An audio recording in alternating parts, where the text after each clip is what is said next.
ما يلفظ من قول إلا لديه رقيب عتيد.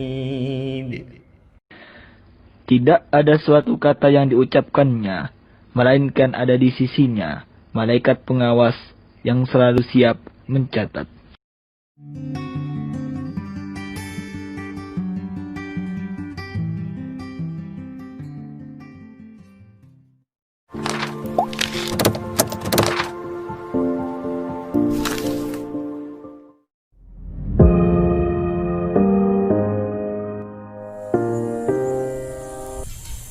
Assalamualaikum warahmatullahi wabarakatuh. Alhamdulillahirabbil alamin wa bihi nasta'inu ala umuri dunya waddin. Wassalatu wassalamu ala asyrafil anbiya'i wal mursalin sayyidina Muhammadin wa ala alihi wa sahbihi ajma'in. Amma ba'du. Berbicara tentang komunikasi, komunikasi merupakan hal yang sangat penting dalam kehidupan kita sehari-hari. Tanpa adanya komunikasi, maka kita dengan orang lain tidak dapat berhubungan atau bertukar pikiran, baik melalui gagasan, perasaan, maksud, atau kehendak. Tidak ada informasi tanpa adanya komunikasi, karena sebuah informasi akan kita dapatkan ketika kita saling berkomunikasi dan berbagi dengan orang lain. Seperti yang pernah dikatakan oleh Dr. Harjani Hefni LCMA bahwa komunikasi merupakan proses berbagi dan membagi pengalaman dengan tujuan saling mempengaruhi. Dalam perspektif Islam, komunikasi di samping mewujudkan hubungan secara vertikal dengan Allah Subhanahu wa taala, juga untuk menegakkan komunikasi secara horizontal terhadap sesama manusia. Komunikasi dengan Allah Subhanahu wa taala tercermin melalui ibadah-ibadah fardu seperti sholat, puasa, zakat, haji, dan lainnya, dengan tujuan untuk menegakkan ketakwaan dan keimanan kita kepada Allah Subhanahu wa taala.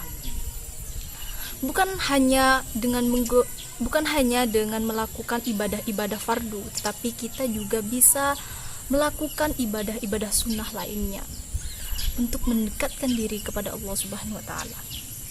Sedangkan komunikasi dengan sesama manusia terwujud melalui penekanan hubungan sosial yang disebut dengan muamalah, yang tercermin dalam semua aspek kehidupan manusia seperti sosial, politik, ekonomi, dan seni, dan lain sebagainya. Hal ini juga diperkuat lagi oleh Dr. Halal Al-Jamal bahwa komunikasi adalah upaya manusia untuk menampilkan hubungan yang terbaik dengan penciptanya, dengan dirinya sendiri, dan dengan sesama manusia. Masyarul muslimin rahimakumullah, paparan di atas hanya sebagai pengantar saja bahwa komunikasi merupakan hal yang sangat penting dalam kehidupan kita sehari-hari. Nah, di video kali ini saya akan mengangkat sebuah penelitian komunikasi Islam tentang pengaruh mau'izatul hasanah dalam kehidupan. Praktek di masyarakat yang akan saya ambil sebagai penelitian komunikasi Islam tentang pengaruh mau'izatul hasanah dalam kehidupan, yaitu tentang tausiah agama atau ceramah. Di kampung saya pribadi, biasanya kegiatan itu disebut dengan Majelis Taklim Khairin Nisa yang biasanya diadakan setiap seminggu sekali. Acara majelis taklim tersebut diisi dengan wejangan yang luar biasa, seperti ceramah, saling menasehati, dan saling mengingatkan terhadap sesuatu yang baik yang disukai oleh Allah Subhanahu wa taala, serta saling mengingatkan akan sesuatu yang sangat dibenci oleh Allah Subhanahu wa taala.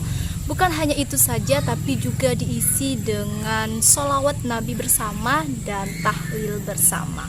Selamat menyaksikan praktek di masyarakat yang ada di kampung saya. Makhluk si pakon nyempe, si sero nyempe dek singko. Ini songon singko haram tuang angaramaki pasal singko Abdul Mahdi dolim. Ala nafsi pada tetap ingat saya abad tibi kaule. Kula pun sampai nikah kebulan na pangiran enggak dinto. Haramaki hukum dolim atau nganiya jeh de pengiran kauleben sampian. Seperti yang kita ketahui bahwa ceramah juga termasuk ke dalam mau'izatul hasanah yang bisa membawa seseorang, mempengaruhi seseorang pada jalan kebaikan. Apabila seorang mad'u tersebut benar-benar mempelajari, memahami dan mengamalkan apa yang disampaikan oleh seorang dai tersebut. Nah, itulah tadi praktek yang ada di masyarakat. Selanjutnya saya akan pergi ke salah satu rumah anggota majelis taklim untuk mewawancarai tentang apa saja yang didapatkan ketika mengikuti kegiatan majelis taklim tersebut. Baiklah, sekarang saya berada di rumah Ibu Sumi. Beliau merupakan salah satu anggota majelis taklim Khairun Nisa Paris Surabaya. Yang saya ketahui beliau juga merupakan anggota teraktif untuk mengikuti kegiatan majelis taklim tersebut. Sebelumnya saya mohon maaf ya Ibu sudah mengganggu aktivitas Ibu dan sudah mengganggu waktu Ibu. Ya, nggak apa-apa, silahkan. Baik Bu, di sini saya ingin bertanya, sudah berapa lama kegiatan majelis taklim Khairun Nisa ini didirikan? Sekitar 9-10 tahun Udah didirikan gitu ya Bu. Terus apakah selama didirikannya majelis taklim ini Ibu sudah bergabung atau baru saja bergabung untuk mengikuti kegiatan ini? Saya ikut majelis taklim ini dari pertama kali didirikan sampai sekarang. Oh, jadi dari pertama kali didirikan Ibu sudah mengikuti kegiatan ini. Iya. Terus apa saja selama Ibu mengikuti kegiatan ini, apa saja yang Ibu dapatkan ketika mengikuti kegiatan majelis taklim tersebut? Banyak sekali, banyak pelajaran yang saya dapatkan, terutama cara mendidik anak, mengasuh anak, cara kita hidup di rumah dengan suami, dengan anak-anak. Gitu ya Bu ya. Selain kegiatan tausiah agama atau pengajian rutin yang diadakan setiap hari Jumat ini, apakah kegiatan majelis taklim ini mempunyai program lain selain pengajian gitu Bu? Ya, ada. Apa saja Bu? Khatmil Quran, belajar tajwid, santunan anak yatim setiap setahun sekali. Oh gitu ya Bu. Terus kegiatan Khatmil Quran ini apakah diadakan setiap seminggu sekali atau hanya diadakan setiap ada orang mengundang Khatmil Quran gitu Bu? Khatmil Quran dilakukan setiap ada anggota dari kami majelis taklim yang meninggal, kami diundang lalu kami mengadakan Khatmil Quran. Gitu ya Bu. Terus ada berapa peserta yang mengikuti kegiatan mengaji atau kegiatan mengaji tajwid gitu Bu? Ada berapa peserta atau semua peserta itu mengikuti kegiatan ini atau orang yang minat saja untuk mengikuti kegiatan tersebut? Buat anggota majelis taklim yang mengikuti Khatmil Quran sekitar 30 orang, yang belajar tajwid hanya yang ingin saja. Tergantung mereka yang ingin mengikuti tajwid, mereka hadir, tidak semuanya. Ya Bu. Terus seperti santunan anak yatim yang diadakan setiap seminggu sekali kan sudah lama ya didirikannya majelis taklim ini. Terus ada berapa orang anak yatim yang disantuni itu Bu? Anggota kami menyantuni anak yatim setiap 1 tahun sekali sekitaran 50 orang.